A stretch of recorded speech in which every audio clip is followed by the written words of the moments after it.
Ja sam Nešić Nenad, diplomirani strukovni fizioterapeut, osnivač i direktor Fizionova sistema.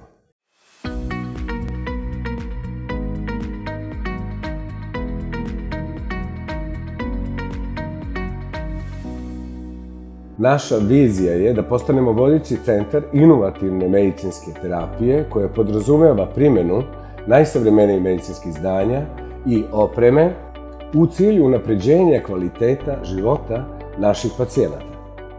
Naš cilj je da primenimo slabo invazivne, odnosno neinvazivne metode terapijskih procedura koje imaju za cilj brže, bezbolnije i efikasnije rezultate. Kroz kontinuiranu obuku našeg medicinskog osoblja i partnerstva sa svetskim renomiranim zdravstvenim organizacijama i kontinuiranom fokusu kroz rast, razvoj, istraživanje i inovacije, stečena znanja koje smo stekli u zemlji i inostranstvu, Švedske, Švajcarske i Nemačke, prenesemo na nove, mlade generacije naših zdravstvenih radnika.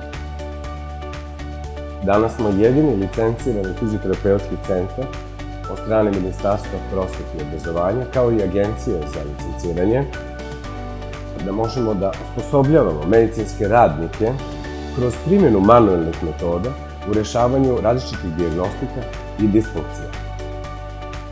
Jedini smo licencirani Shockwave centar u ovom delu jugoistočne Evrope i posjedujemo Dualit SD1, koji nam omogućava da putem usmerenih talasa precizno targetiramo uzrok bola i znatno doprinosimo regeneraciji tkiva i stvaranju novih krvnih sudova, takozvane vaskulogeneze.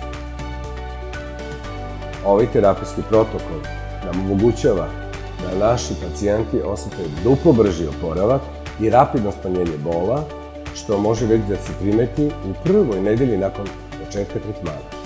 Fizionova sistem se sastoji iz 3 segmenta. Spinalni centar, gde se rešava problem hernijacije diska i degenerativnih problema kičmenog stuba, zatim trauma centar, koji dijagnostikuje i tretira problem fraktura, odnosno preloma, distorzija, distenzija ili luksacija. Zatim Innova centar, gde se inovativnim terapijskim postupcima i protokolima duplo skraćuje vreme oporavka i rapidno smanjuje bol, odnosno vrši njegova eliminacija. Naš proces lečenja podrazumeva vođenje pacijenta celim putem, od dijagnostike do terapija, od bola do izlečenja. Imamo čak i program podrške za pacijente koji su upravo završili lečenje kod nas.